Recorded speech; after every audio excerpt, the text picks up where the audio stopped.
Yeah. Aswand, Cruickshank, your one and only Move Swiftly speaker, checking in for a daily Move Swiftly thought, giving you a perspective on teamwork that you will not get anywhere else. See, a double whammy. Just finished a quick shakeout run today, and now on my way actually to try the new workout named 𝐬𝐒 Hard Exercise Works. All right, first time trying. I got a 2-week trial. So you guys, if I mentioned last week, I am looking to join a fitness studio, fitness group in which I could train with that. I do the Palm Beach Roadrunners, yes, but I also want to, join a kind of I'm missing that fitness studio where we live together and stuff like that. So on my way to try it out now for the first time. So as far as today's Move Swiftly thought, we're gonna pick up where we left off yesterday when I talked about how cliques and comfort zones leads to the death of your business. This is gonna sort of, again, like I mentioned yesterday, we're going to discuss more of the results of a clique, the cliques, and the comfort zone. All right, so the first part, second part of the unofficial series, we'll call it an unofficial series for now, is dealing with the absolute blatant disrespect. And the reason I'm making sure I put the word blatant disrespect out there, because there is a difference between subtle disrespect and blatant disrespect. All right, subtle disrespect is what I deal with probably on a regular basis when I'm around a group of educators, when I'm around people who are supposedly really into helping young people. They're supposedly really into the whole concept of, teaching young black kids literacy rates. However, they never have questions about my books or my courses or the things I'm doing. Again, that's subtle disrespect. That's just, you having an ego and saying, look, because Aswand's doing a certain thing, I don't want to question it, even though it can lead to help and all that. That's subtle disrespect. And I deal with that on a regular. I deal with that within my own family, all right?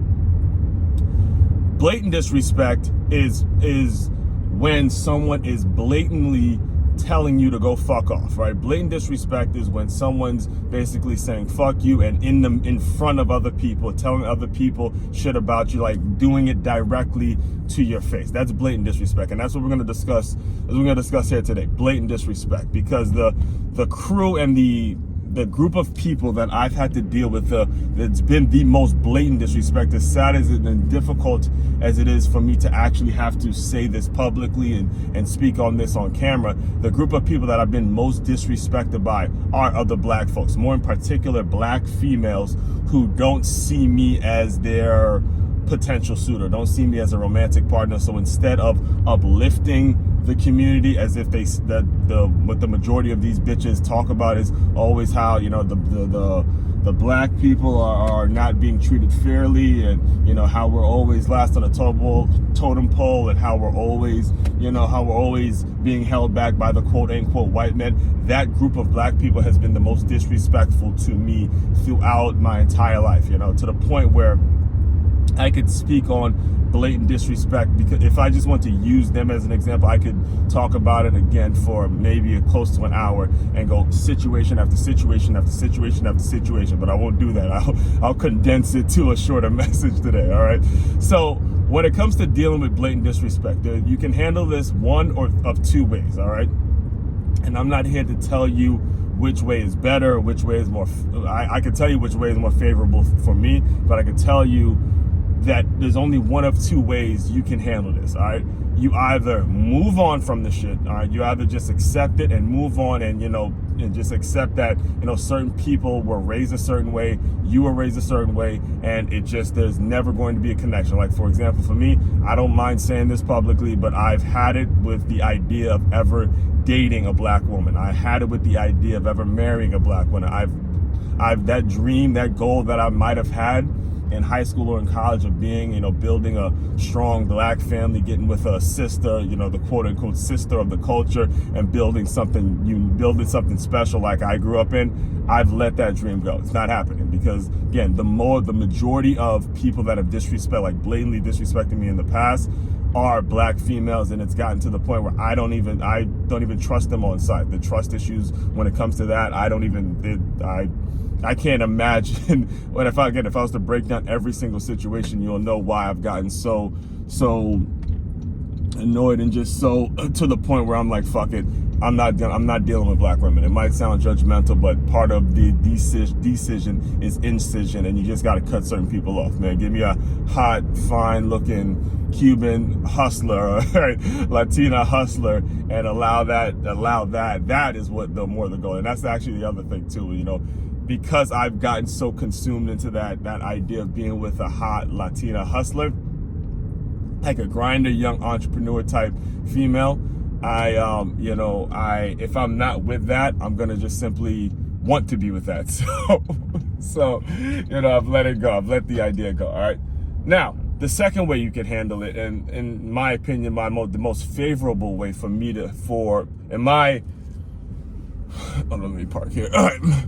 Most favorable way, the second way that you can handle this situation is you cut it out immediately. Got to cut it out immediately. You gotta do not let it fester. And what got me on today's topic was there's a situation in which, and I'll do a deeper dive on this in a longer episode, but there was a situation when I teach at a school, and there's a situation in which there was the typical black girl that I was just referring to. I have to deal with them all day and I can't stand them, but again, that's besides the point. But there was that girl who got disrespectful to not one but two adults, people that have been at this school for multiple years. One has actual kids at the school, very important members of the faculty when it comes to the growth and development and the talking about the school and things like that. I saw her get disrespectful that morning with one of these people, and then she got disrespectful at the end of the day.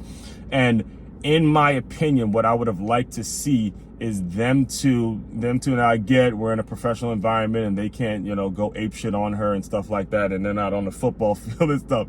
But what I would have liked to see was them to cuss her ass out and say, this is the last fucking time you're ever going to be disrespectful to me ever again, ever. All right. That, in my opinion, is my most favorable way of handling it, because just like when I was on the football field, the great coaches that I played for, the great coaches that I've been around, they established their culture from jump. And from jump, they would say, look, you're not going to be disrespectful. You're not in any talking back, any element of, you don't want to do this on the field, or you're not putting in the work. They would end the shit and they would cuss the person out. Now, what it led to was those coaches not having the friends or the acquaintances or anything like that. But ultimately, what it put them in the position of the leader that they deserve to be. And this is why the coaches I've played for have had so much success, and some of the things that I picked up just being around them in terms of management, in terms of leadership, in terms of just lessons on how to make sure you establish yourself and you just get the respect that you deserve, especially when you're in the environment in. All right. So that's today's Move Swiftly thought. Again, I'll keep you posted. I just got to the Hue Fitness. It's called Hard Exercise Work. So I'm looking forward to trying it out. I'll definitely keep you posted and give you a review on that as well. Aswand, Cruickshank, your one and only Move Swiftly speaker, checking out. You guys continue to move swiftly. We will talk more soon.